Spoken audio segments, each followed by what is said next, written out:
भिवंडी तालुक्यातील कशेळी ग्रामपंचायतीच्या कारभाराचा फटका नागरिकांना बसत आहे. गेल्या 3 वर्षांपासून खुला असलेल्या नाल्याचे कायमस्वरूपी काम पूर्ण न करता आता मुसळधार पावसामुळे परिसरात साचलेले पाणी वाहून जाण्यासाठी ऐन पावसाळ्यात पुन्हा नाला खोदण्याचे काम सुरू करण्यात आले आहे. त्यामुळे ग्रामपंचायतीच्या नियोजनावर नागरिकांनी तीव्र नाराजी व्यक्त केली आहे. गेल्या काही दिवसांपासून सुरू असलेल्या मुसळधार पावसामुळे परिसरात मोठ्या प्रमाणात पाणी साचले. हे पाणी वाहून जाण्यासाठी ग्रामपंचायतीकडून पुन्हा नाल्याचे खोदकाम करण्यात येत आहे.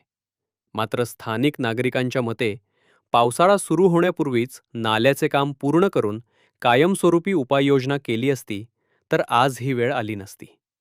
संबंधित नाला गेल्या 3 वर्षांपासून खुलाच असून त्याचे कायमस्वरूपी काम अद्यापही पूर्ण झालेले नाही.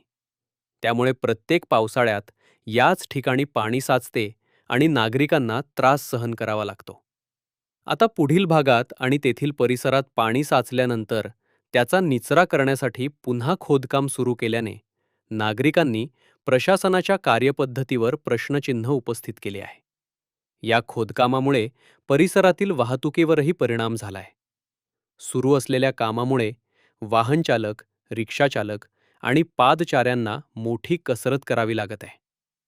दरम्यान या प्रकारामुळे कशेळी ग्रामपंचायतीच्या कारभारावर नाराजी व्यक्त होत असून संबंधित अधिकारी आणि लोकप्रतिनिधींनी तातडीने लक्ष घालून नाल्याचे काम पूर्ण करावे, तसेच भविष्यात अशा समस्या उद्भवू नयेत यासाठी कायमस्वरूपी उपाययोजना कराव्यात, अशी मागणी स्थानिक नागरिकांकडून होत आहे.